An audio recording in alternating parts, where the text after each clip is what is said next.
Você já pensou em trabalhar em TI?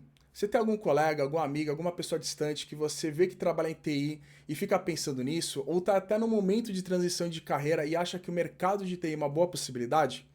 Eu convidei 15 pessoas super experientes no mercado e junto comigo vamos estar compartilhando nosso conhecimento, dando dicas, entender um pouquinho melhor como funciona aquela área, aquele segmento em TI.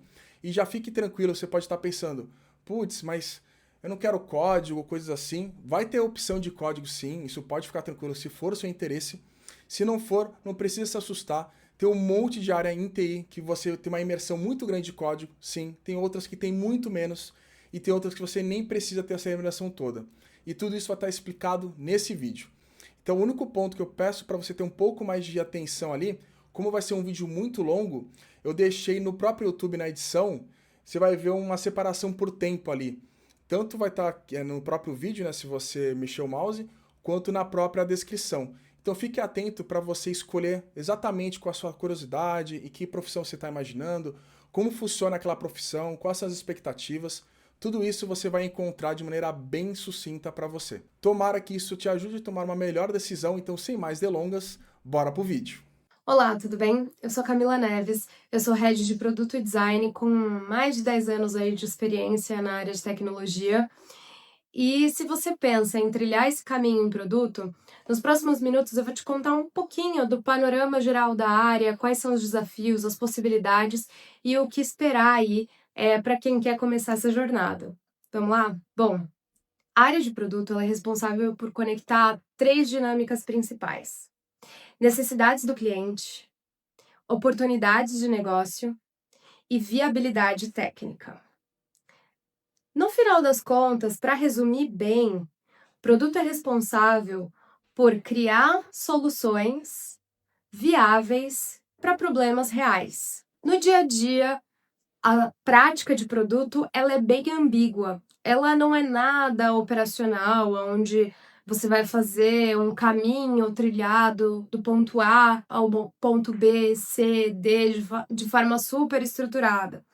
Na real, o dia a dia depende. Ele é ambíguo e ele é cheio de incertezas. Isso que faz essa área ser tão legal no final das contas, né? No cotidiano, a base é identificar necessidades através de pesquisas, análises de dados, conversas com clientes, identificar oportunidades de negócio através de benchmarks de mercado ou conversas com especialistas internos ou especialistas de mercado, organizar, priorizar iniciativas em relação a outras, acompanhando entrega, avaliando o resultado, efetuar melhoria contínua em produtos e estruturas já entregues e já com interface com o cliente. É uma função que exige equilíbrio entre visão estratégica e prática, e transita entre conversas com pessoas, interpretação de informações e de dados, tomada de decisão, um pouquinho de pressão, no final das contas também. E quem tá começando, quem tá no começo de uma carreira de produto aí, pode esperar efetuar documentações com requisitos de produto para que times de engenharia consigam criar entregáveis que façam sentido e que estejam de acordo com requisitos e critérios pré-estabelecidos, determinar o que é necessário para que um produto ou funcionalidade seja considerado como entregue e quais são as métricas potenciais para que seja validado que o produto entregue realmente entrega valor e está atendendo às expectativas de potenciais clientes. Na minha perspectiva, profissionais de produto começam por um escopo pré-determinado ali, muito mais prático e tático, que está relacionado às entregas, validação de entrega, estruturação, um pouco mais projetual da coisa. E aos poucos ele vai aumentando esse escopo e essa evolução para ir para níveis muito mais estratégicos e começar a identificar oportunidades de negócio, necessidade de cliente, novas apostas, enfim, caminhos potenciais que tendem a colaborar de forma muito mais eficiente e eficaz em resultados de negócio.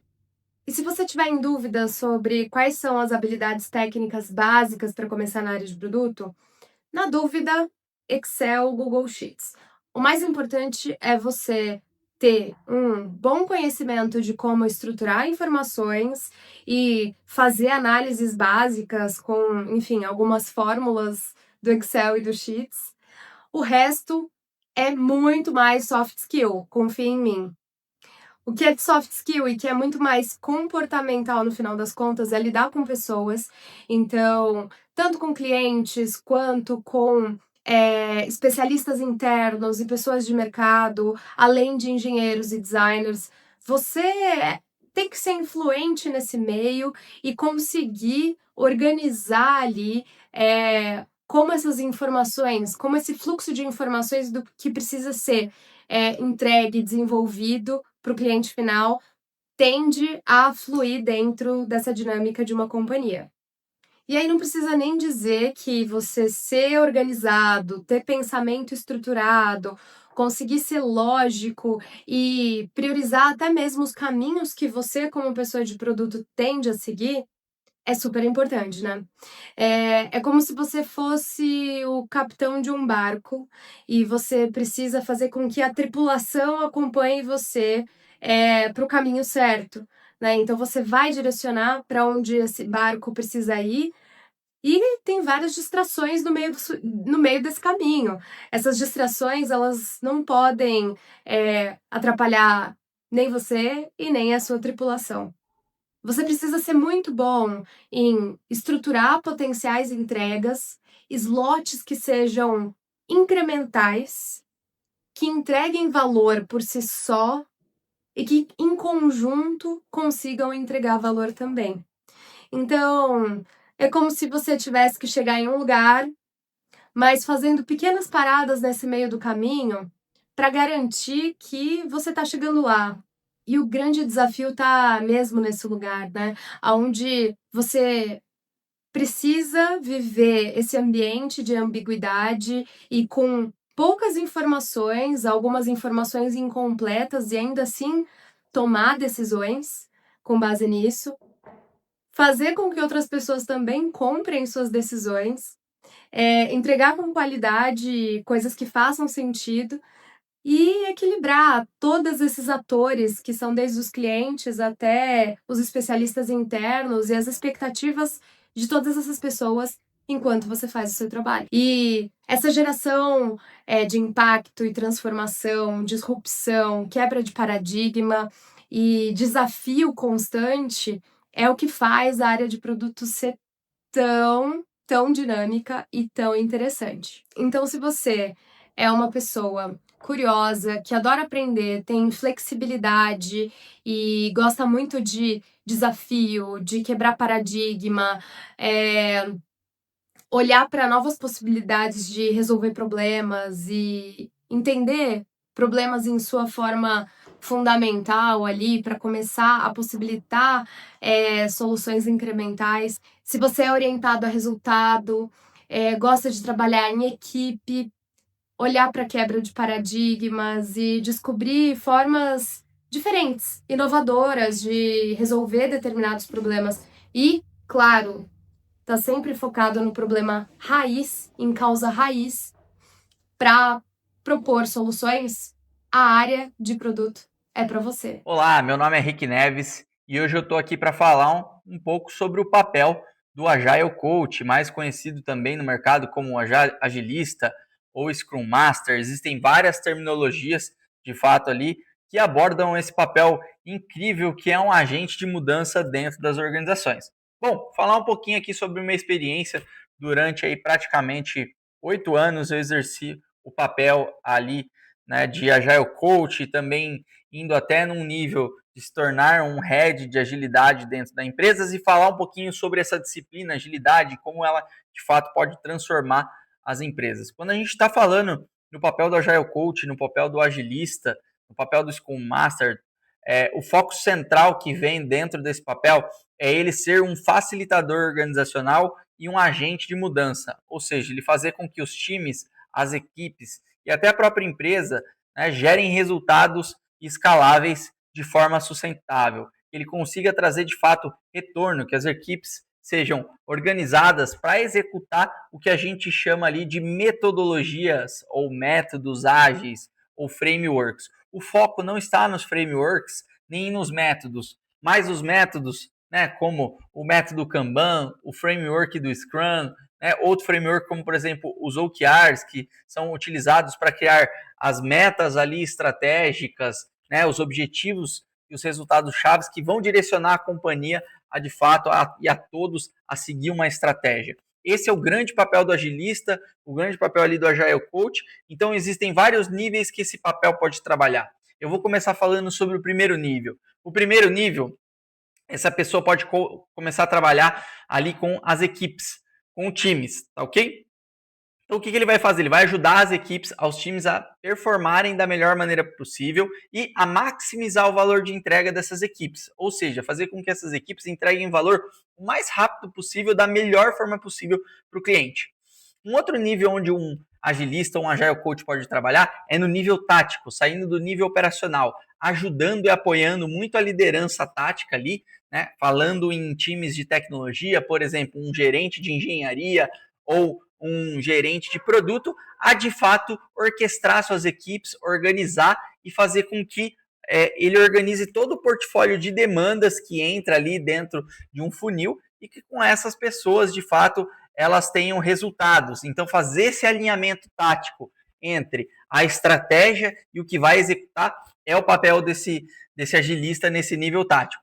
E no nível estratégico é o papel onde o agilista de fato vai estar apoiando executivos a maximizar a estratégia da empresa, a comunicar essa estratégia, a pivotar essa estratégia e a conectar a estratégia com as demandas táticas que vem ali. E, além disso, escalar a agilidade por toda a organização, ou seja, levar agilidade não só dentro da TI, mas fora, que é o que a gente chama de business agility, ou seja, levar agilidade para as áreas de negócio. Marketing, RH, equipes de financeiras. Então, a agilidade ela pode permear por toda a companhia. E essa pessoa que é o agilista, ele é o facilitador e o agente de mudanças que coordena essa mudança dentro de toda a organização, mantém de fato as coisas ali todas alinhadas, sincronizadas dentro da organização. E o mais importante de tudo, sempre utilizando ferramentas de ponta e tecnologia. Então, a gente tem várias ferramentas, como o Gira, o Azure DevOps, o Trello, existe ClickUp. A ferramenta, no caso, é o meio que ele vai usar para organizar, para criar Kanbans, para criar os seus rituais, criar um ritual de governança, gerar uma governança dentro da empresa. Quais são os rituais organizacionais?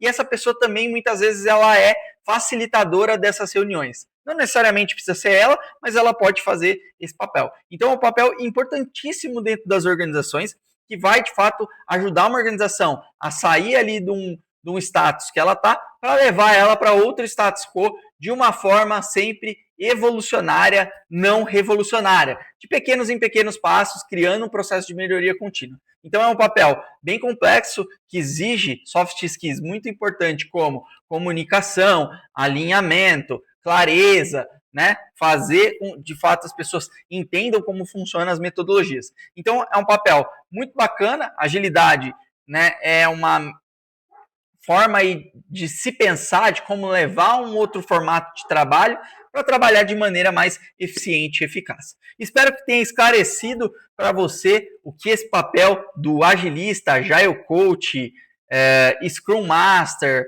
né, existem vários nomes, pode de fato ajudar uma empresa a evoluir e gerar mais valor. Olá, tudo bem?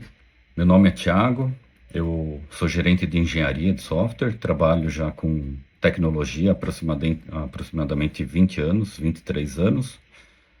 Comecei no mundo de tecnologia como desenvolvedor, fiquei alguns anos aí na cadeira de desenvolvimento.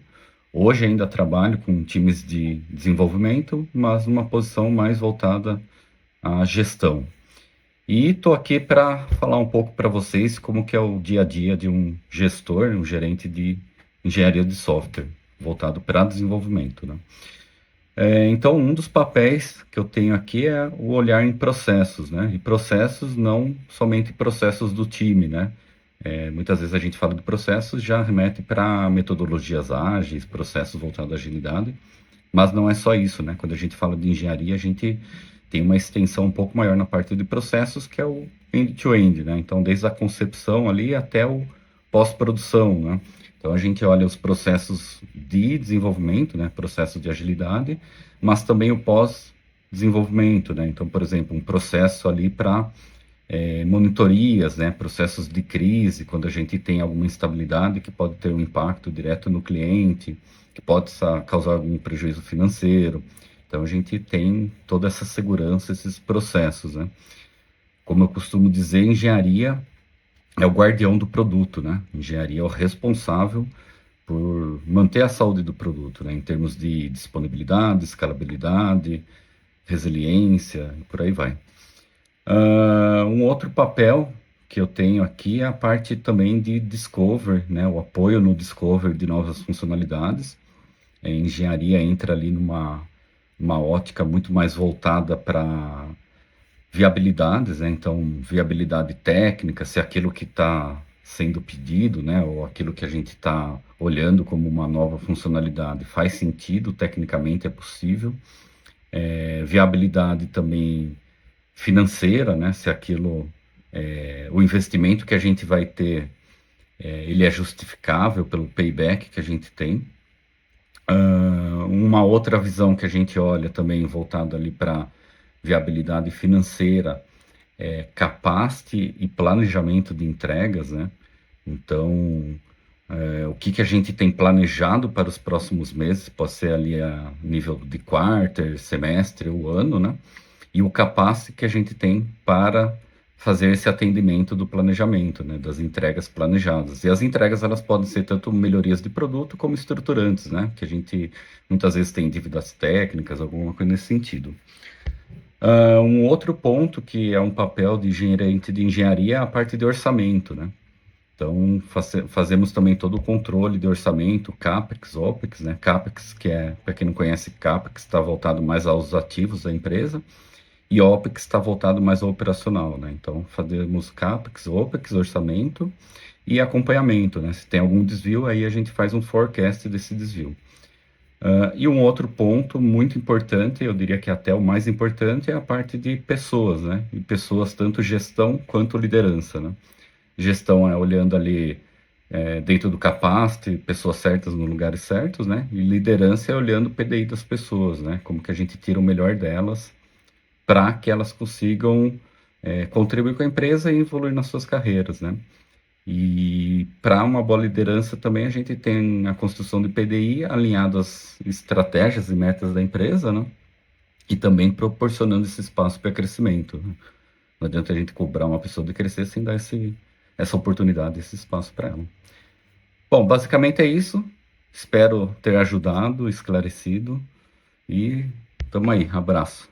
Oi, meu nome é Juliana, eu sou Product Designer e eu cuido da experiência dos produtos digitais. Quando a gente fala de experiência, a gente fala muito da parte visual, a gente fala muito também do fluxo, então como que aquele produto vai funcionar como um todo, mas também a gente fala sobre entender as necessidades dos usuários, entender os objetivos de negócio e transformar isso em novas features ou em melhorias. Dentro do ecossistema de TI, a gente tem um papel muito próximo do desenvolvimento da engenharia, então o designer ele vai fazer os entregáveis, vai montar ali um protótipo, pensar no fluxo. Então, quando a gente fala, por exemplo, de um e-commerce, a gente vai pensar em como que é o fluxo de checkout, de pagamento, né?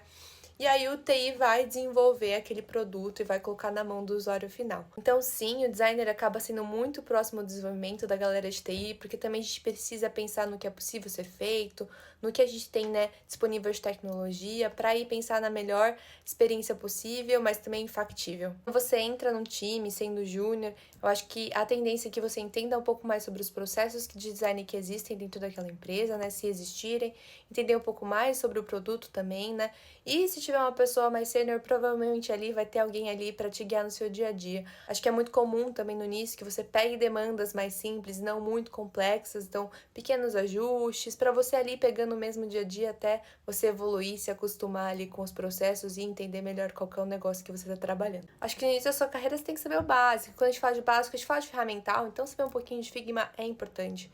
Saber o básico de processos de design é importante também, o básico de pesquisa, o básico de ferramental de design, o básico de UI. Acho que você saber um pouquinho de tudo vai ser super importante e vai te ajudar muito, porque isso vai facilitar o seu dia a dia. E quando a gente fala de soft skill, acho que tem 2 pontos que são muito importantes, pelo menos para mim, é buscar feedback, receber feedback, saber com quem buscar esses feedbacks, não só do pessoal de design, mas também de engenharia, de produto. Isso vai agregar muito valor para suas entregas.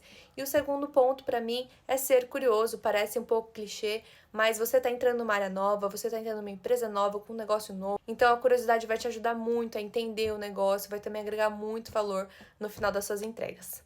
A área de design, então, é uma área muito aberta, você vai estar sempre em contato com outras pessoas, né? Com outros designers, com a galera do produto, com a galera da engenharia, com o usuário final. Então, não é um trabalho isolado. Para mim, isso é algo super positivo. Pode ser que para algumas pessoas isso seja negativo, mas o dia a dia é muito dinâmico e acaba sendo um trabalho um pouco mais leve nesse sentido. O que ainda é difícil é que a área é muito nova, né? Se a gente comparar com outras áreas de tecnologia, então ainda algumas empresas não reconhecem o valor que a gente agrega, então esse poder de negociação, esse poder de se provar ainda precisa ser exercitado, é o que a gente precisa estar ali no dia a dia, é um trabalho de formiguinha, mas muitas empresas estão mudando, grandes empresas já reconhecem o valor do design, então acho que esse é um desafio que no futuro muito próximo já vai ser algo que a gente vai ter superado. Por fim, a minha dica para quem está interessado, quem está iniciando aí nessa área é: tem muito curso gratuito, muito material gratuito, muita gente para conversar. A comunidade de design é muito aberta, então tem mentoria gratuita também. Então vai atrás desses materiais, vai atrás dessas pessoas, vê se de fato isso faz sentido antes de você investir um dinheiro aí em algo que você ainda não sabe se você se identificou. Para quem já fez o curso e tá aí buscando uma posição, minha dica também é foca num bom case, foca num bom storytelling desse case. Pega esse case, aproveita as mentorias gratuitas, leva para alguém sênior avaliar, pede feedback. Como eu disse, a gente é muito aberto e com certeza aí você vai conseguir uma posição logo logo. Quem ficou na dúvida sobre as mentorias gratuitas, eu sempre indico a DPList, que é uma plataforma de mentoria que tem uma gama ali de designers de diferentes senioridades, diferentes especialidades e também de diferentes locações. Então, tem gente do mundo inteiro ali dentro. É muito legal para quem está começando e quer receber um feedback. Pode ser muito legal também para quem já tá na área, mas é um designer sozinho, não tem alguém sênior ali para receber um feedback, quer um pouco ali tentar estruturar melhor um projeto e quer ali um conselho, também é muito bacana. E também para quem está buscando posição em outro país também, tem uma galera que fala inglês, tem uma galera que fala espanhol, então é uma plataforma muito legal e totalmente gratuita. Então é isso, espero que esse vídeo tenha sido útil, tenha tirado algumas dúvidas, tenha esclarecido também um pouco mais sobre a área de design e que ajude aí quem está pensando em vir para a área ou quem está pensando em transacionar. Até! Olá pessoal, meu nome é Leandro, eu sou engenheiro de software especialista em front-end e eu estou aqui hoje para mostrar para vocês o que é o front-end, tá? O que o desenvolvedor front-end faz, quais são as ferramentas básicas e essenciais para se trabalhar com front-end e também por que isso é tão importante assim num sistema de informação, tá? Principalmente a nível de experiência de usuário. Essa imagem que nós temos aqui, se vocês forem olhar, nós temos um sistema, tá? O que é sistema? Bem rápido e direto, tá? Vou fazer até uma comparação. Se a gente pegar nosso corpo humano é constituído de vários sistemas. Nós temos o sistema digestivo. O sistema digestivo é composto por vários órgãos, onde todos esses órgãos em conjunto têm a finalidade de cuidar do sistema digestivo. Na TI, tá? É a mesma coisa, nós temos sistemas que são um conjunto de componentes, de elementos, que todos eles juntos têm uma finalidade específica, como por exemplo, um sistema que controla o estoque do almoxarifado, um sistema que controla os remédios de uma farmácia. Então vamos imaginar aqui que uma pessoa, através de um dispositivo, pode ser um notebook, um smart TV, um smartwatch, um tablet, um smartphone ou qualquer outro dispositivo. E, através desse dispositivo, ele tem a condição de, por meio de uma interface, tá, se comunicar com o sistema. Essa interface que vai aparecer para ele, que tem botões, tem formulários, tem textos, tem títulos e assim vai, Toda essa parte quem faz é o front. O front é responsável por permitir que o usuário final consiga interagir com o sistema com a melhor experiência possível. Então essas interfaces que você vê em dispositivos, tudo quem faz é o front-end, tá? O front-end, além de ele fazer essa interface, ele tem que permitir que o cliente final se comunique com o sistema. E para se comunicar com o sistema, por meio de cliques, por duplo cliques, por arraste, por alguma ação, ele permite encaminhar dados, tá, para o sistema. E o sistema pode encaminhar dados para ele também. Imaginemos que esse cara queira saber quais são todos os clientes dele que estão em atraso de pagamento. Ele provavelmente vai ter um botãozinho aqui, tá? Vamos chamar o botão de obter gastos, atrasos de pagamento. Quando ele clicar nesse botão, o front-end vai saber que botão ele clicou, então ele vai saber o que o cliente está querendo.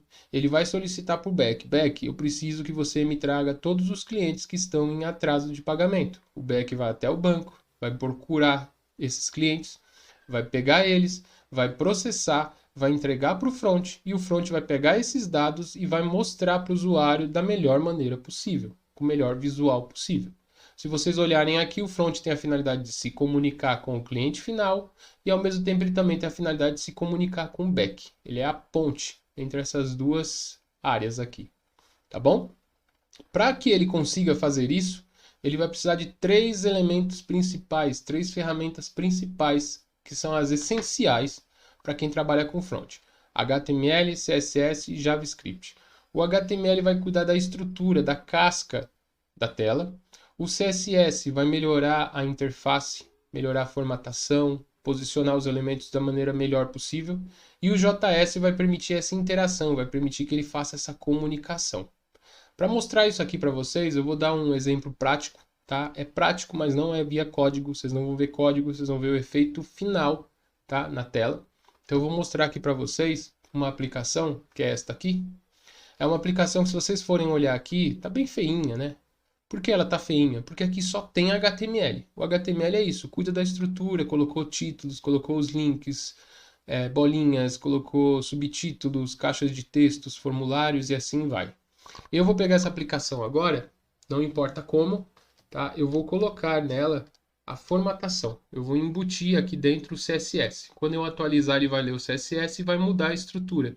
Vou clicar no botão, vocês vão ver que a estrutura é a mesma, mas a maneira de ser exibida já ficou diferente, tá? É os mesmos itens que tinham lá, só que de uma maneira diferente. Isso é o que o CSS faz. Se eu vier aqui embaixo, está escrito digite o código aqui. Eu vou digitar um código. Digitei. Se eu clicar no botão buscar, nada acontece. Por que nada acontece? Porque não é o HTML que faz isso. Não é o CSS que faz isso. O HTML criou a estrutura. O CSS formatou. Mas quem se comunica com o usuário, quem interage com o usuário, é o JavaScript. É ele que permite essa interação. Então eu vou novamente aqui, vou habilitar o JavaScript e vou vir na minha página e vou atualizar a minha página. Quando eu atualizar a minha página, o JavaScript também já foi carregado, tá tudo aqui. Eu vou digitar um código agora. Quando eu clicar nesse botão buscar, ele vai automaticamente solicitar para o front vai para o back, vai pegar os dados, vai processar os dados, vai entregar para o front e o front vai tentar deixar da melhor maneira exposta para o usuário. Vamos testar aqui. Cliquei. Está indo no back, buscou os dados, trouxe os dados e ele vai carregar os dados para o usuário final. Tá? Então esses são os dados da pessoa com esse código. Se eu digitar um outro código aqui, clicar no botão, a mesma coisa vai acontecer. Vai até o back, vai pegar os dados que estão no banco de dados e vai trazer para o usuário final. Tá? Isso aqui é o front, as três ferramentas básicas para o front: HTML, CSS e JavaScript. Se você está interessado em aprender sobre essa área do front-end, tá? Se atentem a essas três ferramentas que tudo começa por ela. E agora, para finalizar, vamos ver quais são as vantagens e as desvantagens de se trabalhar nessa área. Do lado das vantagens, o aprendizado é rápido. A gente pode trabalhar de casa e o mercado está cheio de oportunidades. Já nas desvantagens, o front ele muda o tempo todo, então é preciso estudar sempre. E além do código, você também precisa entender um pouco de design e de back-end para se virar bem. Ou seja, digamos que é uma área dinâmica, cheia de chances, mas que exige evoluções constantes. Então, quando alguém te perguntar o que é front, agora você já sabe. Ser front é dar vida a interfaces que milhões de pessoas usam todos os dias. Até o próximo vídeo. Fala galera do Codando TV, Luiz aqui na área, e hoje eu vim falar um pouquinho para vocês sobre como é que é a área do back-end. Então, ajudar o meu amigo Rod aí com essa proposta de tentar explicar para alguém que está começando na área como que é a área do desenvolvedor back-end, né? Eu trabalho desde 2011 com isso, então se hoje alguém viesse me perguntar, pô Luiz, o que você faz? Eu estou pretendendo mudar de área e como é que é a sua atuação, né? Então eu vou tentar resumir aqui de maneira simples e sem... Vou tentar não utilizar muito termo técnico, mas é meio difícil. Basicamente, se você é um júnior ali, tá começando na área de back-end, você vai atuar muito com desenvolvimento de APIs, você vai fazer APIs mais simples ali, vai fazer sempre uso de comunicação síncrona, vai precisar de ajuda de alguém sênior ali. Uma coisa que você tem em mente é que você tem que ter sempre um bom versionador de código, e hoje acho que o versionador de código mais conhecido e que todo mundo utiliza nas empresas mais modernas, não sei se alguém utiliza algum outro ainda, mas é o Git. Então você vai ter que aprender um pouquinho sobre Git, e isso não vale só para a área de back-end, tá? Isso vale para qualquer pessoa que trabalhe com desenvolvimento, seja ele no mobile, seja ele front-end e no back-end também. Então você vai aprender a versionar o teu código ali, a fazer, salvar ele para que você não perca o trabalho que você fez, falando assim de maneira muito simplificada. Que mais que um back-end júnior ali vai fazer? Ele consegue aprender um pouquinho sobre cloud. Então hoje toda a infraestrutura das grandes empresas ou até mesmo de startups, elas rodam em cima de cloud. Então AWS, Azure, desculpa a minha pronúncia se eu não falei corretamente, mas acho que é esse a plataforma ali da Microsoft, e também o GCP, que é o Google Cloud. Então acho que essas são as principais clouds ali que são utilizadas hoje para armazenar e executar serviços, né? Então, tudo que a gente manda hoje, a gente faz requisições para algum servidor. Então, esses servidores estão na nuvem. E as nuvens mais conhecidas hoje são essas. Aí, saindo um pouquinho ali do júnior, falando dessa questão de desenvolvimento de APIs ali, que o desenvolvedor back-end júnior vai fazer. Depois ele começa a aprender um pouquinho mais sobre comunicação assíncrona. Quando ele vira um pleno ali, acho que o desenvolvedor back-end pleno, ele já consegue atuar com mais autonomia, e ele precisa começar a entender ali um pouquinho mais profundamente de cloud, começar a entender um pouquinho mais de arquitetura no geral, mas bem inicial ali de servidores, de comunicação entre servidores. Ele vai começar a fazer uso de filas, porque tem muita coisa que a gente não consegue só com um API simples ali bolar uma solução. Então é necessário que a gente tenha uma comunicação, que a gente fala que é a comunicação assíncrona. Então eu vou enviar uma mensagem para um lugar, e essa mensagem algum outro serviço vai consumir, mas isso não é no tempo sequencial, digamos assim. Eu vou enviar uma mensagem, em algum determinado momento ela vai ser consumida. Então a gente fala que é o processamento assíncrono ali. A coisa não vai acontecer como numa fila. Eu envio uma mensagem, alguém pega aquela mensagem já imediatamente, responde e me devolve. Então quando eu começo a falar de comunicação assíncrona, eu começo a falar de uso de filas, e isso um pleno deve saber.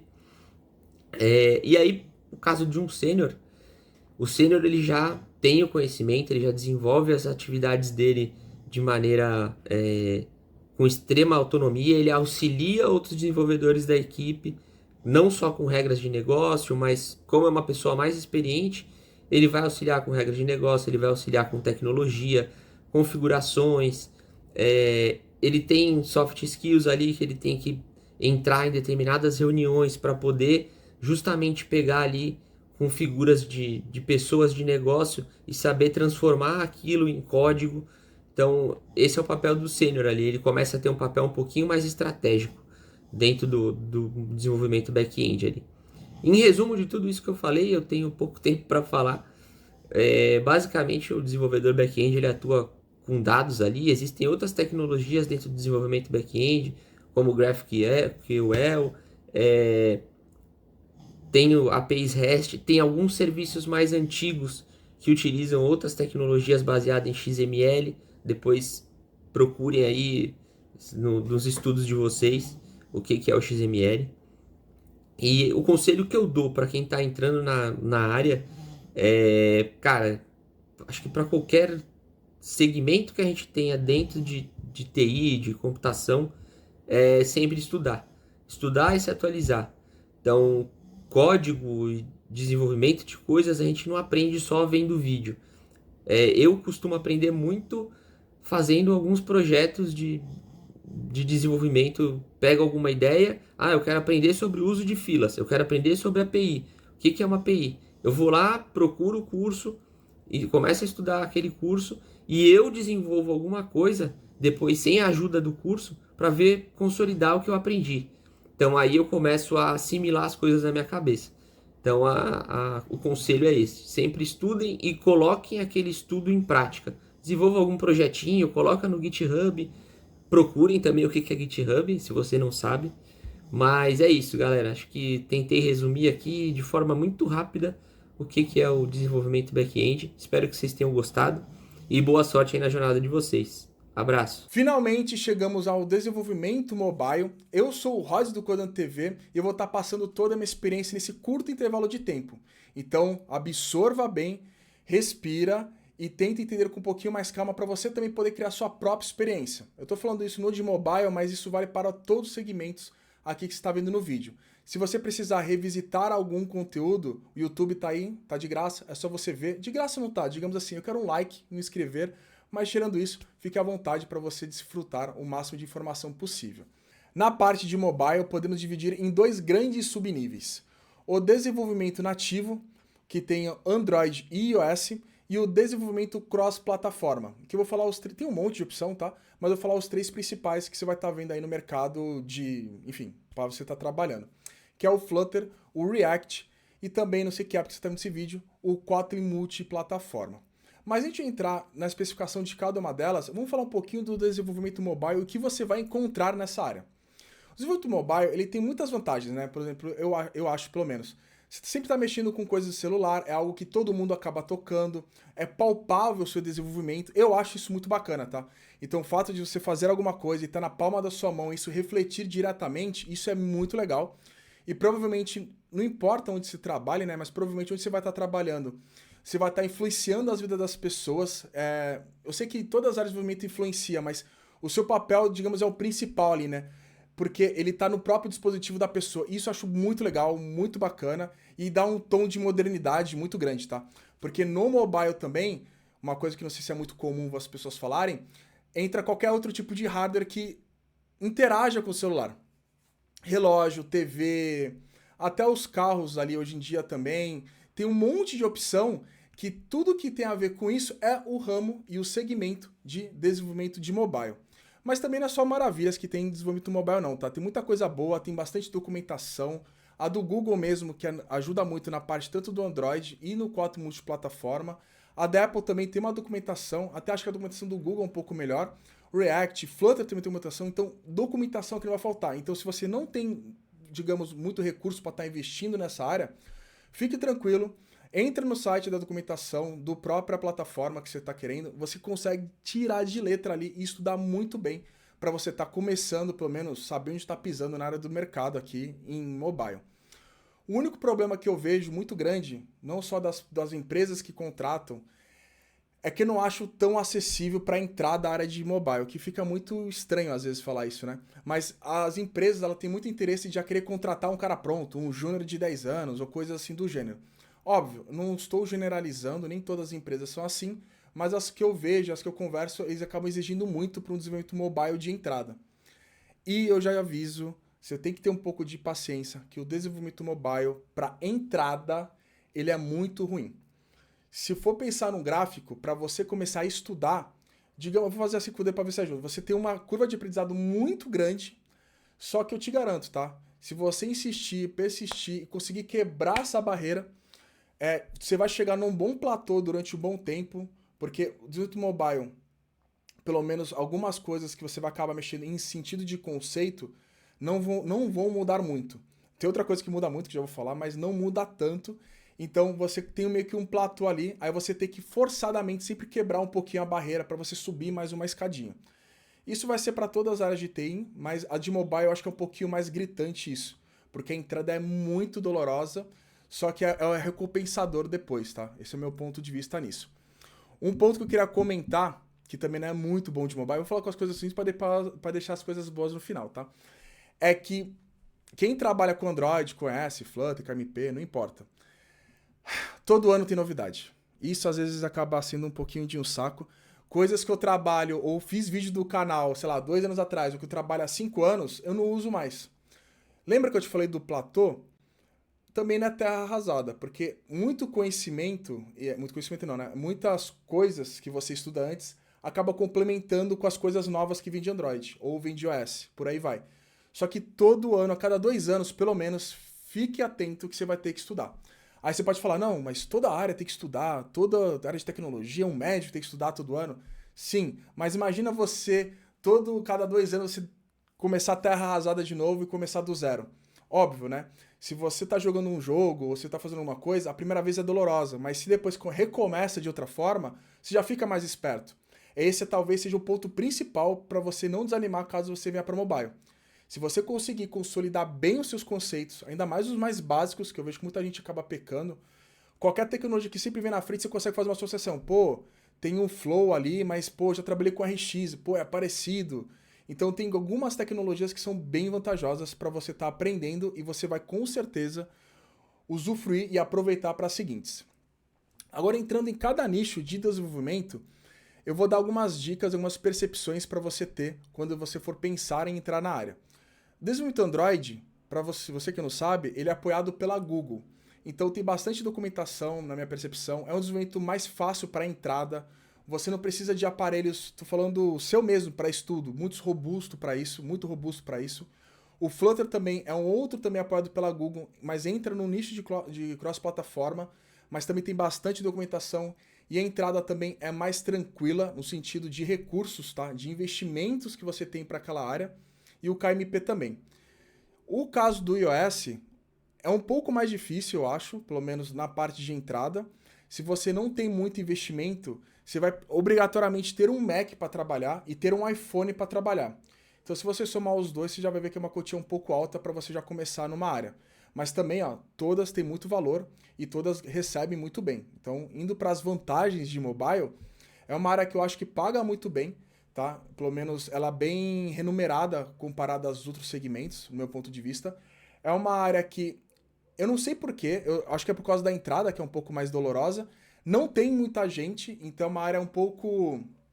Ela não é uma área inflada, né? Tipo, tem um monte de dev sobrando de mobile. Não, geralmente são moscas brancas que você vê por aí e as pessoas sempre querem pegar ou querem que você trabalhe junto com elas. Então, eu acho que é uma parte muito boa que você vai ter em mobile. E também, muito conhecimento que eu te falei, que você adquirir, você vai conseguir tirar proveito nas próximas tecnologias de mobile que vier e tudo mais. Isso é muito satisfatório. Aquela sensação de terra arrasada que eu falei não fica tanto porque você fala assim, não, tudo bem, eu já consegui te aproveitar. Então isso é bem legal. Um ponto que também eu acho que as pessoas não falam muito de mobile é que você também vai ter que aprender a mexer ou entender coisas fora do mobile. Como mexer na loja das Google, loja da Apple, entender como funcionam as publicações, todo esse ecossistema você precisa entender. Por exemplo, o que tem novo no Android 16? Você vai precisar saber, porque isso vai influenciar no seu desenvolvimento. Então, é muito fora do desenvolvimento, você também precisa do mobile, e precisa entender muito o ecossistema do desenvolvimento em si, que vai refletir diretamente no mobile. Mas de resto, tá, gente? Eu acho uma área muito legal, muito vantajosa, mudou a minha vida, pode mudar a sua. Só tem um pouquinho de esforço, porque a entrada é difícil. A minha foi muito dolorosa. Eu tinha um Acer que ele fritava quando eu rodava o Android Studio. Putz, essa é uma desvantagem ruim que eu já te preparo. No desenvolvimento mobile, respira e tenha um pouco de paciência. E tenta usar esse tempo ao seu favor. Por que eu tô falando isso? Quando você for trabalhar, não se sinta triste, não se sinta um merda, nem nada do gênero. Demora para buildar, tem os problemas de bibliotecas que você pode não saber agora, entender agora, mas você vai saber um pouquinho mais para frente. Quando você abre um projeto, às vezes ele não consegue rodar e você se sente triste com isso. É comum e fique tranquilo, tá? E os tempos de build em projetos de mobile eles costumam demorar. Ainda mais se trabalha em empresas grandes, demoram 10, 15, 20 minutos para você entender se você fez teve algum efeito.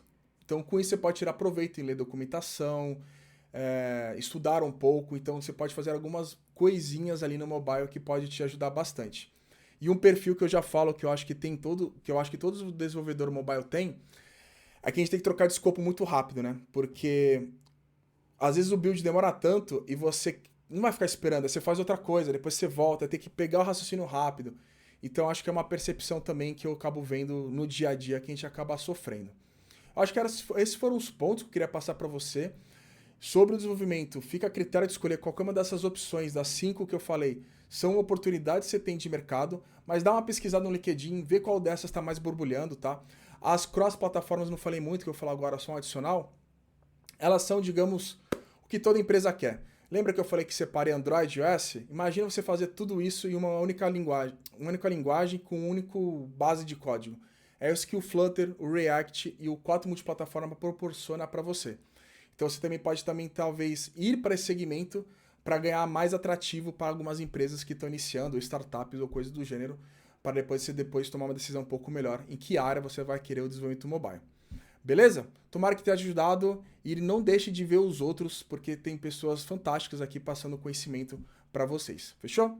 Valeu! Você quer entrar na área de BI e não sabe por onde começar? Vem com a gente. Prazer, meu nome é Renata Mombach, sou coordenadora de dados na XP. Prazer, eu sou a Thaís Justi, sou supervisora na área de Applied Intelligence Latam, dentro do Mercado Livre. E hoje a gente vai apresentar para vocês o objetivo da área de Business Intelligence. Vem com a gente. O objetivo de um analista de BI é direcionar a área que ele atua, gerando cada vez mais resultados e sendo essa ponte. E como ele faz isso, Rê? Uma analogia que a gente gosta muito de trazer é a analogia do Waze. O que o Waze faz na prática, né? Ele direciona a gente, dizendo qual que é o melhor caminho. O caminho que tem menos trânsito, o caminho que a gente vai conseguir chegar onde a gente quer. E um analista de dados, como o papel dele é direcionar as pessoas, direcionar a área que ele atua para gerar mais negócio, a gente literalmente diz qual que é esse caminho. Mas como que ele faz isso? A segunda analogia é a da teia de aranha, em que cada dado é um fio. E esse analista de BI vai ter que entender e interpretar o peso de cada fio para essa tomada de decisão. Então, o nosso papel é interpretar esses dados, esses fios que se conectam, e a gente brinca que tudo se conecta com tudo, para que a gente tome ali o melhor direcional para o negócio. O que é necessário para um analista de BI dentro do mercado? Vamos começar com as hard skills, Rê? Vamos. O que são hard skills, né? Então, são as habilidades técnicas. Aquela que você aprende num cursinho do YouTube. A primeira que a gente traz é o SQL, que é a linguagem de programação. A gente traz o SQL por ele ser mais democrático. Mas aqui, Python, PySpark, que é a linguagem que você se sente mais confortável, com certeza vai te ajudar. A segunda habilidade que a gente pensou é o Excel. O Excel, se não tem como a gente fugir, eu uso sempre até hoje. Então, para análises exploratórias é muito importante. Então, você vai precisar saber. O que você vai precisar saber no começo? Minimamente as tabelas dinâmicas ali dentro do Excel, minimamente algumas funções que a gente usa a todo tempo. Então, um PROC-V para unir duas tabelas, algumas visualizações gráficas dentro do Excel mesmo. A terceira ferramenta aqui é o Dashboard. O que a gente mais usa, que a gente mais conhece é o Power BI, mas a gente está falando de Tableau, de Looker, ClickView, a ferramenta que de fato você e a companhia têm disponível para apresentar tudo que a gente está descobrindo. Um outro que a gente põe aqui também mais extra é um PowerPoint. Também é bem importante que a gente consiga fazer apresentações e que a gente consiga passar esses dados, principalmente para uma área de negócio. O quarto que a gente colocou é o ETL. Então, a gente está falando aqui de tudo que a gente vai transformar esse dado. Então, a gente vai extrair esse dado de algum lugar, a gente vai tratar esse dado, a gente vai carregar ele em outro lugar. Isso vai depender muito de onde você vai estar trabalhando. Então, por exemplo, se você vai numa startup, geralmente você vai fazer todo esse processo muitas vezes, quando você vai para uma empresa maior, mais de um grande porte, a gente tem as pessoas específicas para cada etapa dentro desse percurso do dado. Então, mas é importante a gente saber, é importante você entender como funciona isso, porque a gente tem que sempre focar. A gente está aqui para ser o copiloto.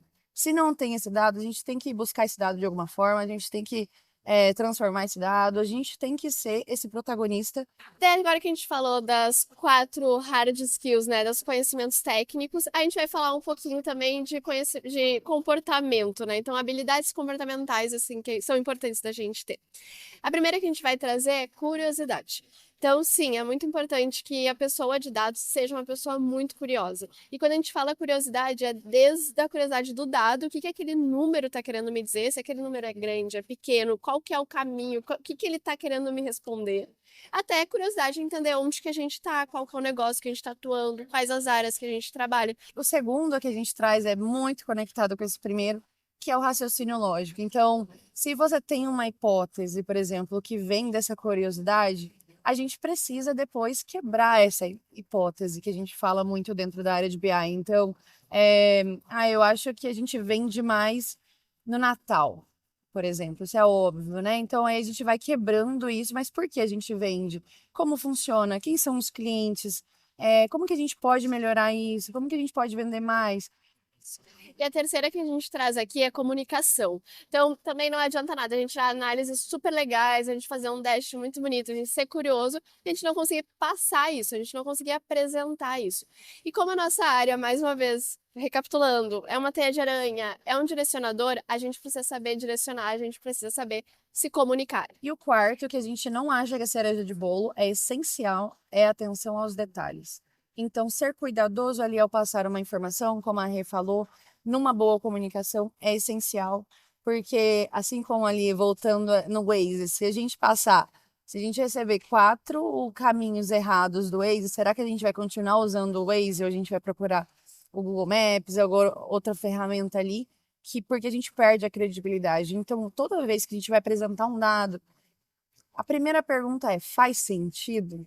Faz sentido esse dado que a gente está apresentando? Ele é muito maior do que a média, ele é um dado que eu nunca vi antes, ele de fato... E aí a gente vai revisitando essas perguntas sempre, a todo tempo, para a gente de fato apresentar o melhor direcional para o negócio e que seja sempre confiável. As pessoas precisam acreditar no nosso trabalho. Credibilidade é essencial para um BI. Fala, galera do Codando TV. Meu nome é Luciano, eu sou engenheiro de dados. Hoje eu vou contar um pouquinho sobre a área de engenharia, o que o engenheiro de dados faz, aonde que ele atua, conhecer um pouquinho quais são as stacks, o que é importante você aprender para começar e ingressar nessa área. Eu vou contar um pouquinho também sobre quais são os lugares que a gente atua e como que funciona o mercado num geral. Então vamos lá, vamos aprender um pouquinho. Bom, o engenheiro de dados hoje, ele pode trabalhar muito próximo ali da área de engenharia de software. Então tem alguns engenheiros de software que migram para a área de engenharia de dados, porque a gente está, às vezes, próximo ao banco de dados transacional e também fazendo as conexões ali. Então você precisa conhecer um pouquinho da área de engenharia de software e como você trabalha, às vezes, com microserviço, esse tipo de coisa.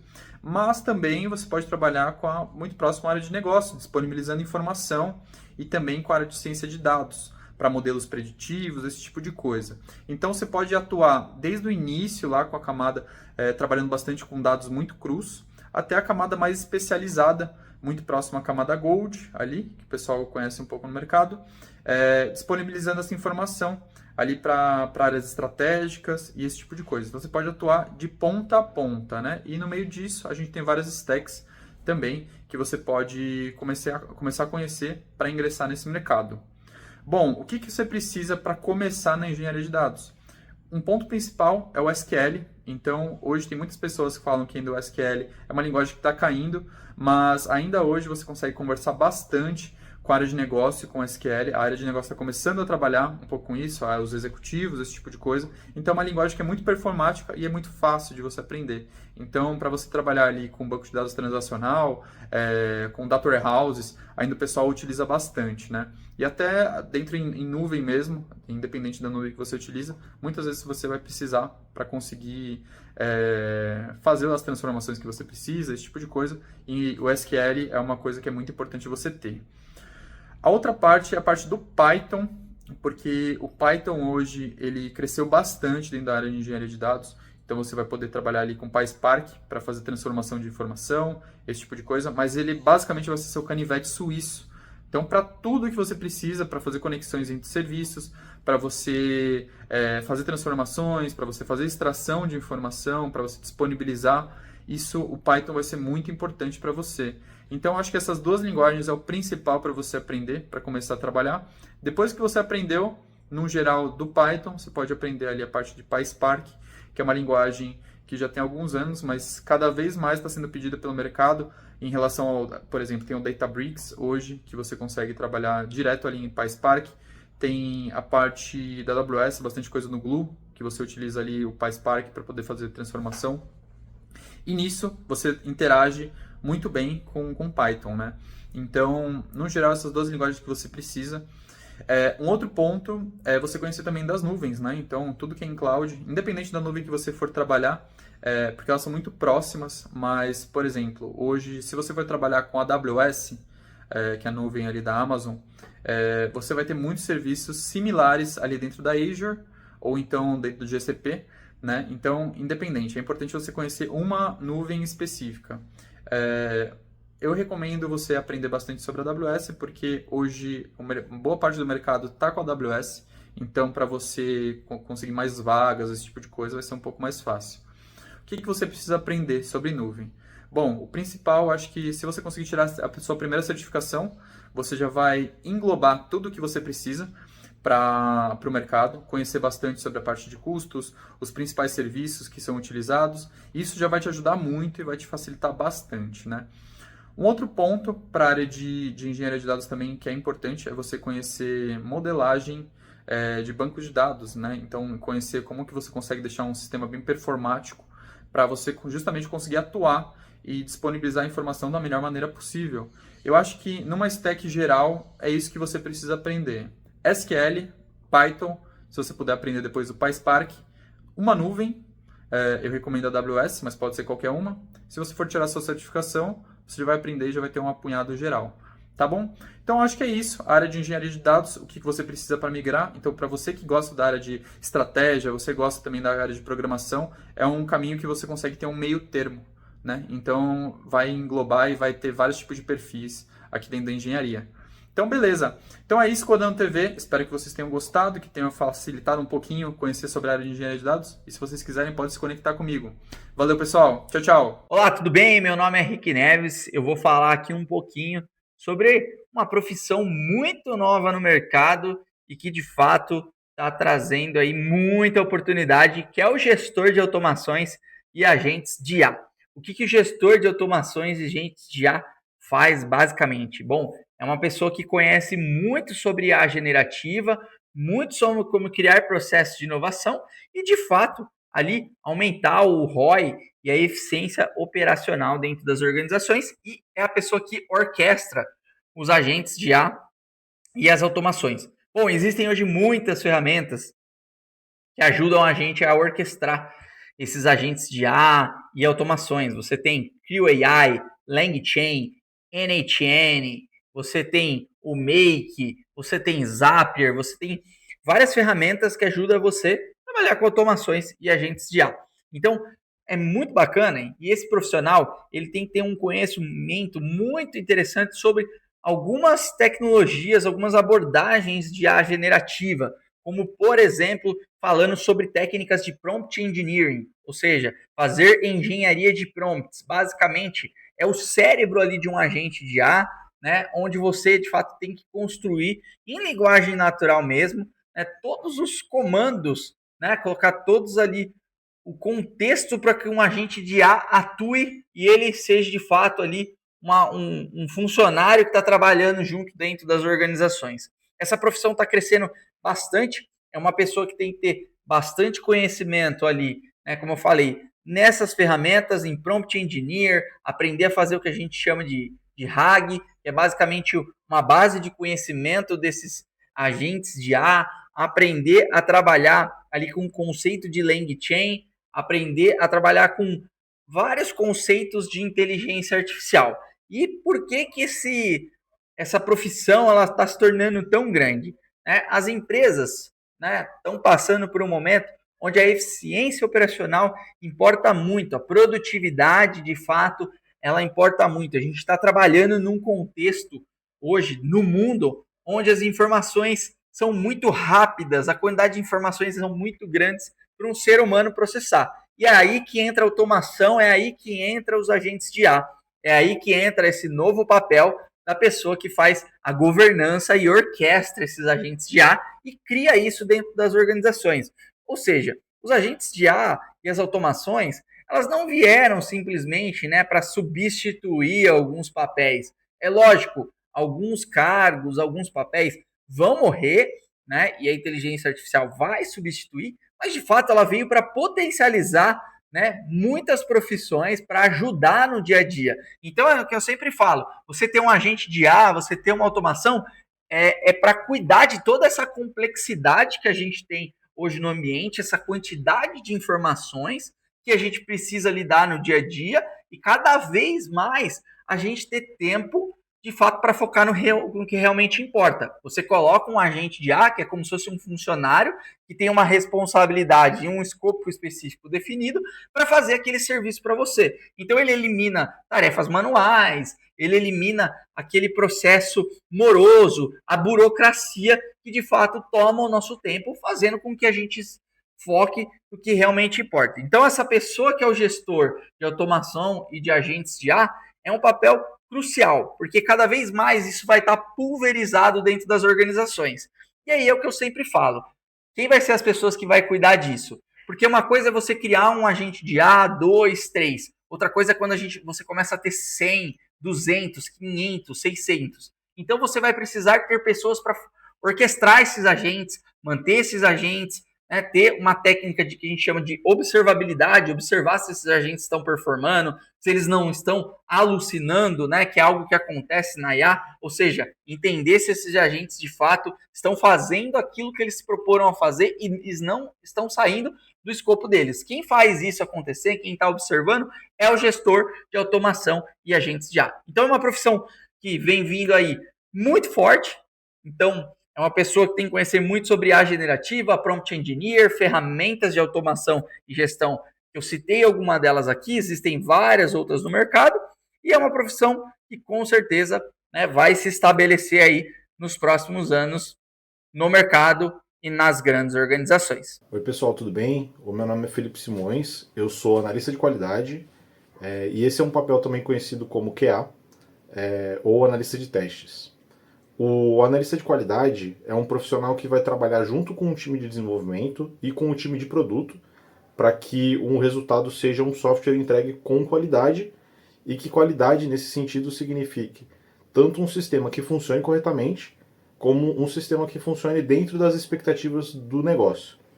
Então, se a gente estiver falando de um contexto de uma empresa que tem uma necessidade específica, essa necessidade ela vai ser vista pelo time de produto, que vai trabalhar com o time de desenvolvimento para que isso seja transformado numa solução.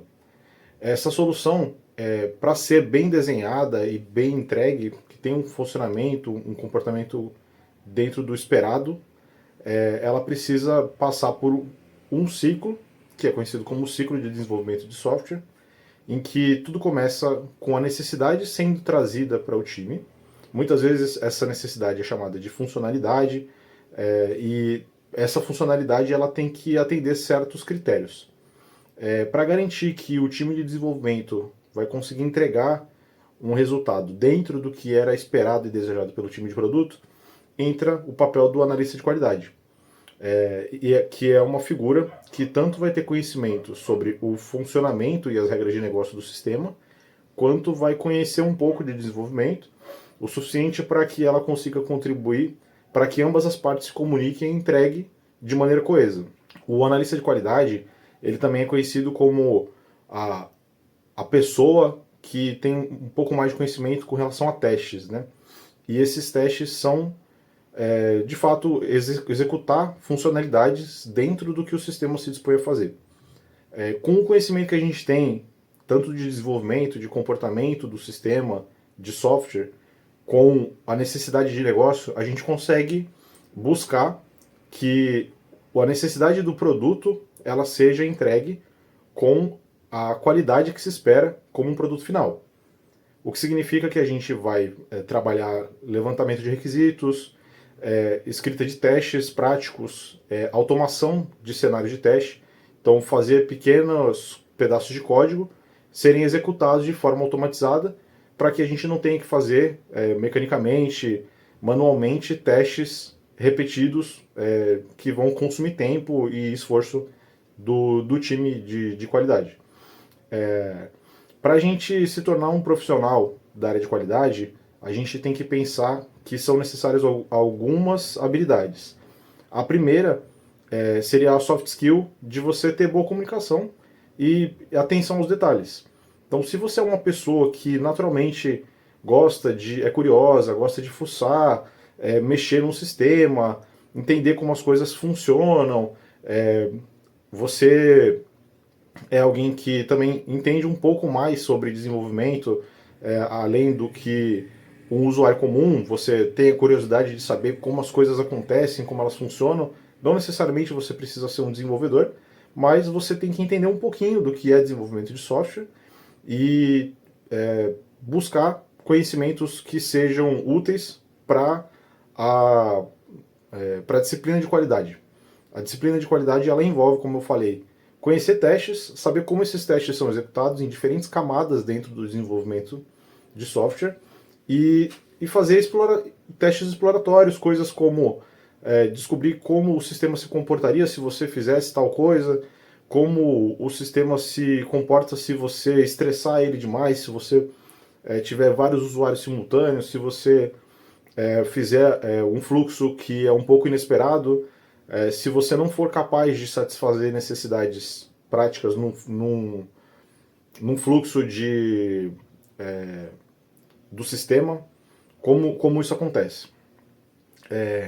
Então, de forma prática, você vai precisar ser atento aos detalhes, ter boa comunicação para você lidar com times diferentes, pessoas de áreas diferentes que compõem a empresa, e também ser uma pessoa que tem algum conhecimento técnico de desenvolvimento para você trabalhar pareado com um time que de fato escreve código e entrega sistemas de software. Se você é um iniciante dentro da área de qualidade, o que é esperado?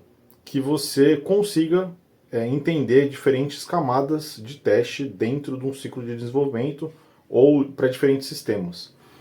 Para isso, o conhecimento básico é de pirâmide de teste, o que isso significa, quais são as camadas, que tipo diferentes de teste você pode executar dentro de um sistema, o que é um bug, como reportar um bug, como criar um cenário de teste, como executar testes de formas práticas e que utilizem melhor o seu tempo e consiga contribuir de forma significativa para um time. E todo esse tipo de conteúdo ele pode ser adquirido facilmente na internet. Hoje a gente já tem muito conteúdo disponível em português, também em inglês. E existe uma certificação oficial dentro da área de qualidade de software que chama ISTQB, que contém um conteúdo, um material inicial que qualifica a pessoa para trabalhar com isso se ela desejar, mas também serve como uma referência importantíssima para a área, que é o ISTQB, e existe o Syllabus, que é um PDF que é disponível para todo mundo que tiver interesse. É um documento que elenca diferentes tópicos dentro da área de qualidade e que vai com certeza te ensinar muita coisa que vai ser útil durante toda a sua vida. Além disso, é importantíssimo que você saiba um pouco sobre testes automatizados. A gente vai executar testes manuais ainda durante toda a nossa carreira, mas é importante que a gente não faça isso como uma prática habitual, repetir testes que podem ser automatizados através de ferramentas. Então, existem hoje muitas ferramentas disponíveis no mercado. Você pode escolher uma delas e decidir qual se encaixa melhor com a sua necessidade ou com o que te interessa mais. Como exemplo aqui eu posso citar o Cypress ou o Robot Framework, que são ferramentas hoje muito consolidadas na comunidade e que também dispõem de muito material na internet para te ajudar a começar e aprender por conta própria. Se eu puder deixar aqui um conselho para você que está pensando em entrar na área ou quer aprender mais sobre a área de qualidade, eu diria para você buscar o site do ISTQB e o material do curso preparatório que eles oferecem, que contém os sílabos, que é um PDF que vai te apresentar conceitos gerais sobre a área de qualidade e que você vai usar durante toda a sua vida trabalhando na área. Além disso, eu diria para você buscar algum dos frameworks mais comuns hoje consolidados, como eu comentei, e eles tanto dispõem de documentação, guias mesmo para você começar a botar a mão na massa e fazer as coisas por conta própria, ou procurar cursos que tem na Udemy, por exemplo, tanto em português quanto em inglês e outros idiomas, que já vão te apresentar como começar, primeiros passos e o que você precisa para você ser capaz de fazer seus primeiros testes automatizados, que nada mais são do que representações automatizadas de tudo que você vai fazer no seu dia a dia. Além disso, eu diria que tente ao máximo fazer as coisas práticas. Busque se envolver com um projeto, tente fazer um projeto seu, de alguma forma, alguma coisa que você coloque a mão na massa e comece a fazer por conta. Não tenha medo de entrar em contato com pessoas que já são da área, pedir por apoio, pedir por alguma orientação e também vá aos eventos, né? Existem eventos presenciais ou online que você pode escutar, entender um pouco mais e também dar os primeiros passos escutando um pouco da experiência de outras pessoas ou vendo algo que te interesse, que brilhe os seus olhos e que você decida que você pode fazer por conta própria. Não tenha medo, existe muito conteúdo, muita coisa que pode ser apresentada, que talvez pareça muito para absorver de uma vez só, mas existe muita gente já disponível a ajudar você. Com certeza, se você tomar iniciativa e tentar se envolver com isso, em pouco tempo você vai estar se familiarizando com o que você precisa para começar e, quem sabe, a área para você mesmo. Olá pessoal, meu nome é Diogo, vou falar um pouquinho para vocês hoje de como é a área de DevOps, como é o início da carreira, quais são as possíveis vertentes que você pode estar atuando quando você está buscando trilhar este caminho numa empresa. É uma área muito ampla e diversificada, as formas de atuação, isso vai variar muito entre as frentes mesmo que existem no mundo de DevOps, quanto também dependendo do tamanho da empresa, da maturidade da empresa, e por aí vai, né? Como eu falei, o DevOps é uma área muito grande, relativamente nova, ela começou há alguns anos apenas, né, quando você compara com o desenvolvimento tradicional, e a ideia era basicamente você conseguir dar agilidade aos times de desenvolvimento, né? Eu estava migrando ali do mundo de cascata para o mundo ágil e a responsabilidade do aplicativo estava cada vez mais do lado do desenvolvedor e não de um outro time que ficava responsável, e precisava de grandes formas de você automatizar, monitorar, garantir a qualidade do aplicativo, do seu software ali de forma contínua, né? Como você consegue testar ele de forma recorrente e ter mais confiança quando você vai enviar este aplicativo para produção. E daí acho que surgiu talvez o início ali da palavrinha DevOps, alguns anos atrás, muito nesse viés de automação, né? Então, normalmente, a primeira coisa quando você fala de DevOps, você pensa que está limitado ou está relacionado apenas a processos de automação para esteiras de integração contínua, né? Seja de aplicativos mobile, que é onde eu atuo basicamente, mas também de esteiras de back-end, né? Mas isso, ou de aplicativos web ou algum outro tipo de software, né?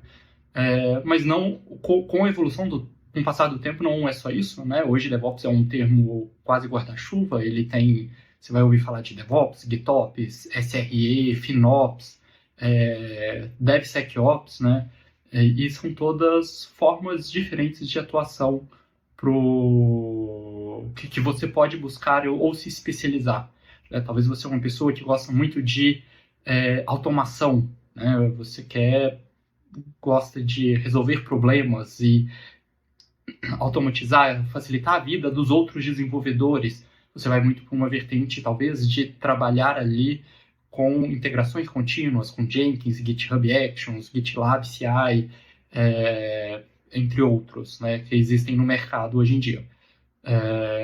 Se você for um pouco mais, gosta mais de segurança, você consegue ir na linha de DevSecOps, onde você vai pegar as ferramentas de segurança ou práticas de segurança e tentar aplicar ela o quanto antes no fluxo de desenvolvimento do time, né? Você talvez gosta mais de governança, você tem a parte de FinOps, onde você vai cuidar dos custos e gerenciar e ver formas de otimizar esse custo da infraestrutura, né? Se você gosta mais de infraestrutura, vai ter a parte de SRE, onde você está automatizando a infraestrutura que vai subir a sua aplicação. Então, você vai estar trabalhando com AWS, Google Cloud, Terraform, scripts de automação de infraestrutura, da mesma forma onde você está automatizando, né, o seu dia a dia ali no outro viés mais de aplicativo. Aqui você já está automatizando a infraestrutura, né? Sua aplicação ela vai subir em 3 máquinas, 5 máquinas, ou você quer que elas autoescalem com o tempo. Então, tudo isso fica mais responsabilidade do SRE ali tratar, né? E querendo ou não, hoje em dia está quase tudo embaixo ali desse termo DevOps, que, como eu falei, ele é mais amplo, né? Acho que vale ressaltar para quem está começando que, então, tem várias frentes que você pode seguir. Acho que o que é em comum para todas elas que você tem que gostar muito de automação. Você não vai atuar tanto ali com telas, com layouts ou funcionalidades, né? Eu falo muito que é difícil de você explicar o que você está fazendo, né? Às vezes, no mundo de computação, você quer contar para as pessoas ali, olha, eu fiz aquela tela, aquele aplicativo eu criei. No mundo de DevOps é um pouquinho mais difícil, porque as coisas estão atrás ali, né? É um fluxo que não fica tão visível, tão fácil de explicar. Então, tem talvez essa desvantagem ali, né? Dependendo do tipo da pessoa, ela não vai gostar tanto.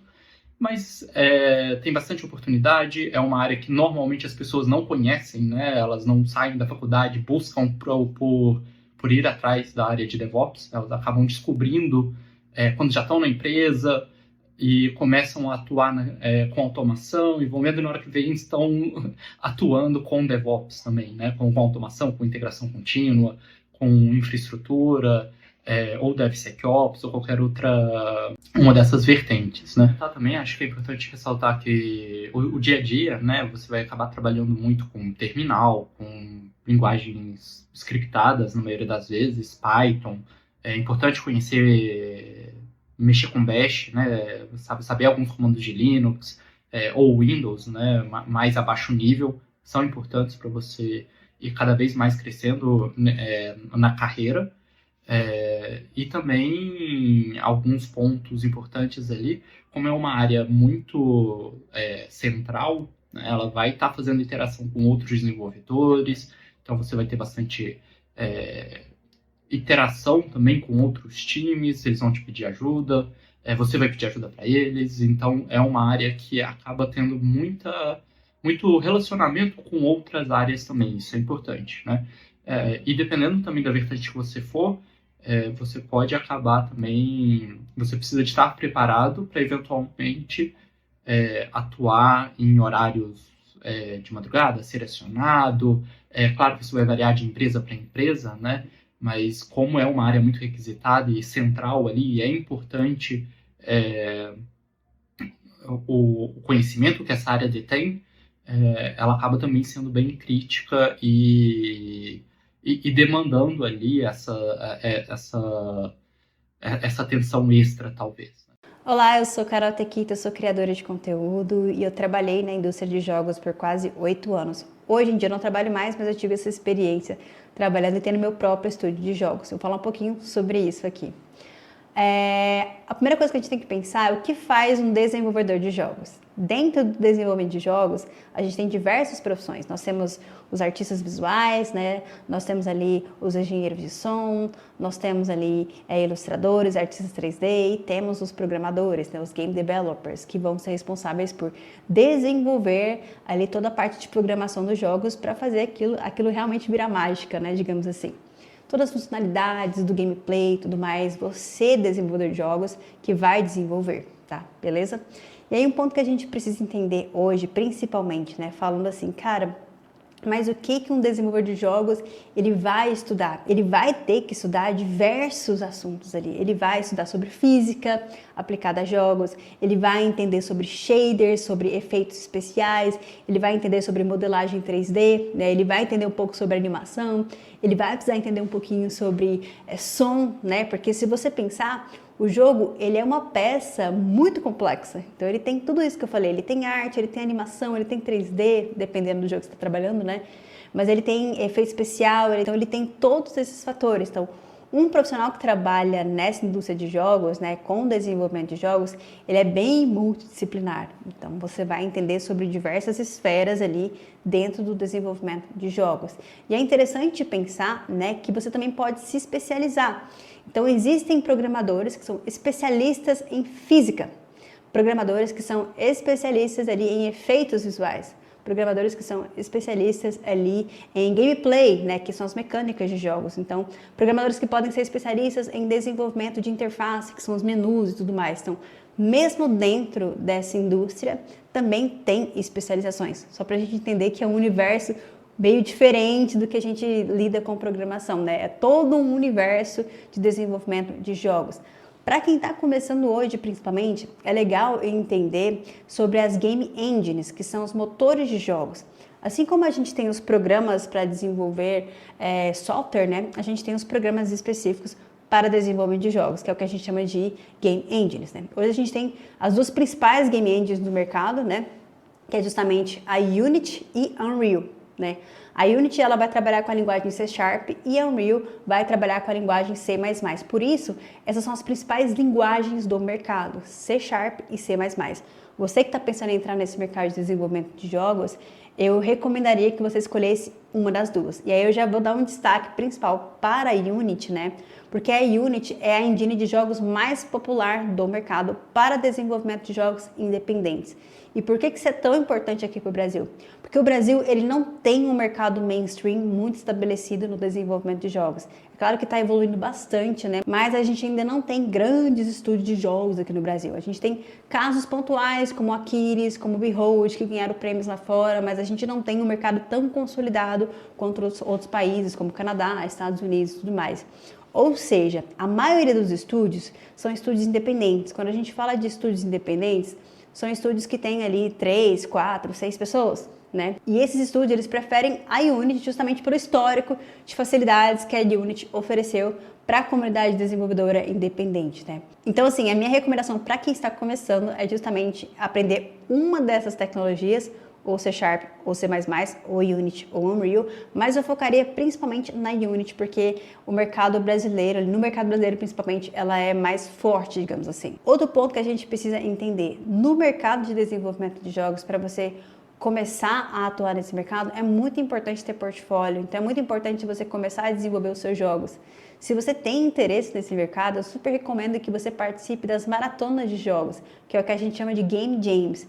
E você não precisa ter experiência nenhuma, você pode simplesmente ir lá para poder aprender, né? E é bem legal, porque é uma maratona onde você tem um desafio que você vai precisar desenvolver o jogo, você vai se reunir com pessoas que estão ali, é como se fosse uma hackathon mesmo, uma maratona de desenvolvimento, e aí, no fim das contas, a sua equipe tem que sair com o jogo pronto. Então, mesmo que você esteja começando, estudando e tudo mais, pode ser uma ótima oportunidade de você sair de lá, não só conhecendo pessoas, mas com um produto, um jogo pronto que vai estar no seu portfólio e vai ser super importante para que você consiga a sua primeira oportunidade. Aqui no Brasil, a maioria das pessoas começam o desenvolvimento de jogos com essa questão mais empreendedora, ou seja, elas criam o seu próprio estúdio, né? Elas trabalham no seu próprio produto para poder ganhar esse portfólio e, quem sabe, conseguir uma vaga lá fora, numa empresa maior, ou seguir com o seu estúdio de desenvolvimento de jogos, que foi o meu caso. Então, eu tive um estúdio independente de desenvolvimento de jogos por quase 7 anos ali, dentro desse tempo que eu trabalhei com desenvolvimento de jogos. Então, é um caminho muito utilizado aqui no Brasil. E o que é importante para você que quer entrar nesse mercado, além de saber a parte técnica de programação? Entender sobre jogos, né? Porque se você vai trabalhar desenvolvendo jogos, um desenvolvedor de jogos não é só como se ele fosse isolado ali na parte de programação, né? Dentro dos estúdios de desenvolvimento, especialmente estúdios independentes, você tem muito esse poder ali de poder participar da construção do jogo. Então, entender os fundamentos de um jogo, o que é um GDD, que é documento de design do jogo, né? Como que funciona a questão das regras mecânicas de um jogo, o balanceamento de um jogo, que é uma etapa muito importante, onde você tem que equilibrar ali os parâmetros para fazer com que aquele jogo não seja nem difícil demais para que a pessoa desista e nem fácil demais. Então, o balanceamento é muito importante para manter o jogador ali no fluxo do jogo, né? Tem também o level design, né, que é o design dos levels, as fases ali. Então, você entender esses fundamentos, esses conceitos dentro desse universo de desenvolvimento de jogos é super importante. Então, a minha dica para você que está começando agora é se ambientar nesse universo, além da programação, entender sobre isso, como que funciona, como que é o desenvolvimento de um jogo, né? Quais são os conceitos que giram em torno disso, né? Isso vai ser super importante para você se estabelecer nesse mercado, né? A indústria, ela está muito interessada em pessoas que têm esse senso de dono, digamos assim, que ela tem esse conhecimento que vai além da parte técnica, né? Que ela tem esse conhecimento e essa visão sobre os jogos em si. Eu acho que, principalmente, quem vai trabalhar nesse mercado tem que gostar de jogos, né? Eu acho que é um pré-requisito para você entender desse universo, para você participar desse universo, porque é um universo completamente diferente, tem uma comunidade fortíssima de desenvolvimento e você precisa estar imerso nisso, né? E já vai outra dica também, que é justamente participar da comunidade, estar integrado ali, que é algo que vem crescendo bastante aqui no Brasil, e essa questão vai te trazer muito networking, para te trazer muitas oportunidades para você que está começando. Bom, eu espero que eu tenha conseguido ali dar um overview de como que é o desenvolvimento de jogos assim. Recomendo que você procure comunidades, eventos de jogos, né, maratonas de desenvolvimento para quem está começando. Vai ser muito importante para dar os seus primeiros passos. E é isso. Até mais. Beleza, me chamo Luiz, sou Application Security Engineer, mais comumente conhecido como AppSec. E vim falar mais um pouco sobre a minha área, né, para quem está pensando em começar essa carreira. Comentar mais a respeito do meu dia a dia de trabalho, né? Como que eu fiz para chegar até aqui, em relação às skills, né? O que uma pessoa iniciante na área comumente faz. E, bom, a AppSec é uma área relativamente generalista dentro de segurança. Então, acaba que em algumas empresas tem um conjunto de atividades. Se você for migrar para outra empresa, esse conjunto pode ter atividades a mais ou a menos em referência a demais empresas, né? Mas geralmente o AppSec ele está junto com a engenharia de software, pegando, por exemplo, o ciclo de desenvolvimento de software. Um AppSec pode, por exemplo, na fase de requisitos, onde produtos vêm com uma ideia nova, entender essas regras de negócio, qual a ideia do produto, e pegar em cima de requisitos e fazer essa análise e cortar aqueles requisitos que, para segurança, pode ter um impacto, reformular requisitos para que segurança já nasça, o software já por default já nasça seguro. Então a gente pensa em requisitos, tendo a arquitetura do software, né, um diagrama de fluxos de dados. A gente atua em cima da modelagem de ameaças, pensando no que pode dar errado, né? Se o atacante pode, por exemplo, se impersonar pelo usuário da vítima, sanitização de dados, tanto nesse quesito manual quanto tentando automatizar todas essas atividades, né? Então, por exemplo, pensando em vulnerabilidade de código, a gente faz análise manual, mas também pensa em implementar em esteiras de desenvolvimento, na pipeline, por exemplo, adicionar ferramentas que fazem essa análise automaticamente, né? Então, como SAST, DASH, SCA, né? A gente também, dependendo da empresa que você está, você pode trabalhar com tooling, né, que é desenvolvimento de ferramentas específicas para segurança, né? Ou você pode também trabalhar com pentest, né, que é pegar, por exemplo, um software esteja já em produção ou indo para produção, pegar e fazer uma análise dinâmica ali, testar os endpoints, os campos de entrada.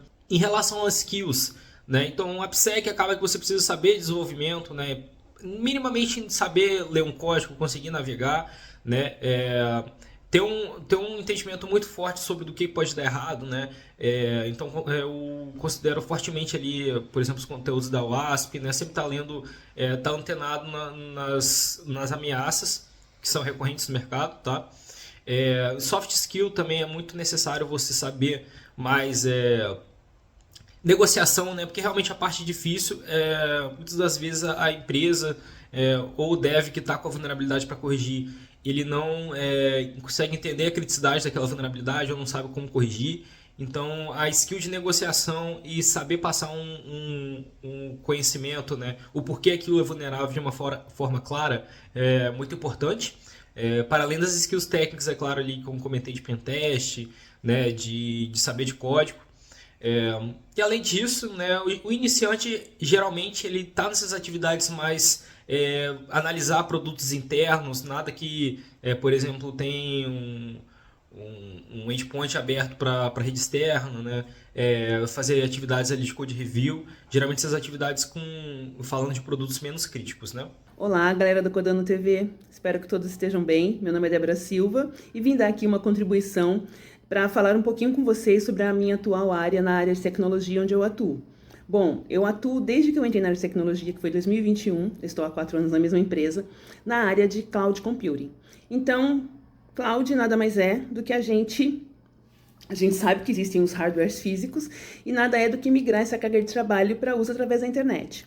Então, a gente trabalha com infraestrutura de clientes, né? O cliente que tem lá a sua infraestrutura legada dentro da sua empresa e ele precisa migrar isso para trabalhar através de cloud, aliado à infraestrutura do cliente, o que depois ele pode adicionar a essa infraestrutura como plataformas como serviços para o sistema dele de RH, para sistema financeiro, quais são os softwares que vão fazer a diferença para ele trabalhar com a sua infraestrutura e cloud, banco de dados para utilizar. Então a gente trabalha com o pessoal que a gente vê muito em LinkedIn, e ver também essa nomenclatura de engenharia e arquitetura, que é quem desenha a solução para o cliente, quem apresenta a solução para o cliente, né, faz a nossa POC, ou seja, a prova de conceito, onde a gente mostra para o cliente qual seria o melhor caminho para ele, para a tomada de decisão dele, através dos nossos serviços. É muito interessante isso, porque quando eu comecei na área de TI, eu achei que ia trabalhar com banco de dados e não com cloud. E é interessante porque uma semana antes de fazer a entrevista, eu vi um bootcamp de cloud no YouTube. E foi legal, porque quando eu entrei na empresa, eu já não estava crua. Eu entendia mais ou menos o que significava você migrar um workload para cloud, né? Como que isso era feito. É claro que não a parte mão na massa, né? Você só vai saber quando você começar a trabalhar com isso mesmo. Então, o interessante é você fazer pesquisas assertivas da área que você pretende atuar, saber se as skills que você tem, ou seja, se as suas habilidades vão de encontro com a função que você quer exercer, porque às vezes a gente acha um nome bonito, acha o salário bonito, mas às vezes a gente não tem aquela habilidade e vai dar certo com outra coisa totalmente diferente.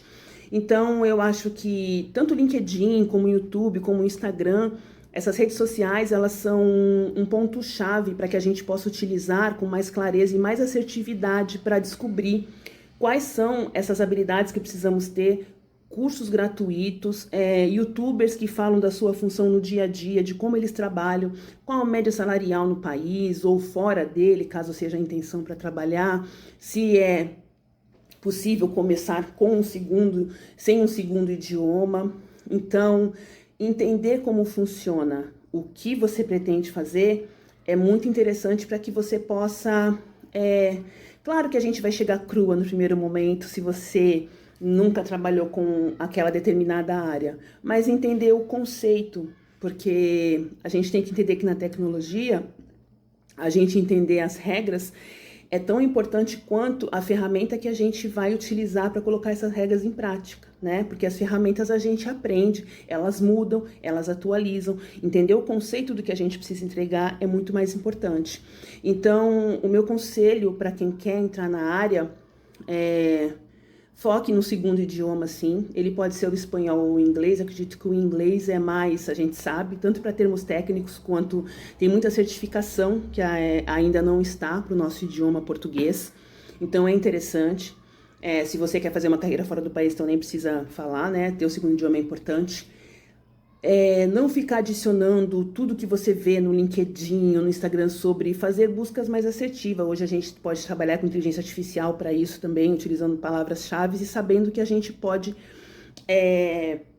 dar conta de um contexto mais cabível para a gente, né? Porque senão a gente vai buscar tudo, pegar tudo e não vai dar conta de nada, né? De ler, porque você tem que sentar, ler, praticar. Então comece por... Se na sua faculdade você já tem uma noção, algum professor que atue numa área que você queira atuar, isso é muito legal porque você pode trocar ideia com eles. E não se preocupe com faixa etária, com habilidades que você ainda não possui. É um mercado que ainda acolhe muitos trabalhadores, é um mercado em expansão, mesmo com o uso de inteligência artificial. A gente precisa de pessoas que conheçam regras de negócio, que saibam trabalhar, porque não basta ter uma automação se você não sabe pedir para ela fazer a coisa certa para atender o seu cliente. Então, eu acredito que é uma área para quem quer mesmo ainda, né? Passou aquela bolha de contratação que a gente teve aí na pandemia, mas eu acho que, de forma simples, é isso. Você entender o que você quer, consumir conteúdo pertinente com o que você quer e entender que o seu contexto é diferente de outras pessoas, a sua curva de aprendizado vai ser diferente da de outras pessoas, não se comparar e seguir em frente. Eu super gosto da minha área e eu vou continuar, espero, por um bom tempo, e eu espero que vocês tenham sucesso na busca de vocês também. Bom, um beijo pessoal do Codando, contem comigo se precisar. Olá, galera do Codando TV, olá Rodrigo, queria agradecer aqui o convite de poder falar um pouquinho aqui sobre infraestrutura e alguns componentes importantes aqui para quem está pensando em entrar no mercado, principalmente nessa área, tá? Bom, eu sou Fernando Bacic, tenho alguns anos aí trabalhando com infraestruturas, on-premises e on-cloud. Os últimos anos tenho me dedicado aí para uma área de DevOps. Já fui DBA há muitos anos, administrador de sistemas Windows e principalmente Linux. E atualmente eu trabalho numa parte de arquitetura de projetos em Cloud Azure e Cloud AWS, ok? As infraestruturas que tínhamos há muito tempo atrás, elas mudaram bastante de foco e de necessidade também. Então, se há uns 25 anos 20 anos atrás, a gente falava só de servidor e backups e redes, hoje, além de toda essa parte, os servidores agora são serviços na cloud, seja ela qual for. Então, a gente tem uma infraestrutura on-cloud, e isso aqui exige algumas competências distintas do que tínhamos há 20 anos atrás. Por exemplo, a parte de Infrastructure as Code, que é o IAC, que é baseado numa série de códigos que são feitos para você ter o deployment da tua infraestrutura, tá? Então, se antes você comprava um servidor, tirava da caixa, ligava cabos e ligava na tomada, hoje uma parte, principalmente a parte de infraestrutura na cloud, você vai fazer deployment através da consola, mas a consola ela não é muito escalável e nem tão pouco seguro mas você não consegue replicar aquilo rapidamente, tá? Então, para quem pensa em ir para uma área de infraestruturas, você tem uma série de novas tendências, não vou dizer só tendência, mas numa perspectiva de necessidades técnicas. Então, hoje uma pessoa de infraestrutura, ela, eu diria, obrigatoriamente tem que saber a parte de codificação de infraestrutura. Você vai ter a tua infraestrutura exatamente como é um código. Então, você vai fazer um deploy da tua aplicação, você vai fazer o deploy da tua infraestrutura. E para isso você precisa de código. Não só código, você precisa de pipelines, precisa de grupos de acesso e uma série de coisas, mas isso é uma tendência. Já tem alguns anos, é claro, mas a gente continua muito forte com isso na parte das infraestruturas.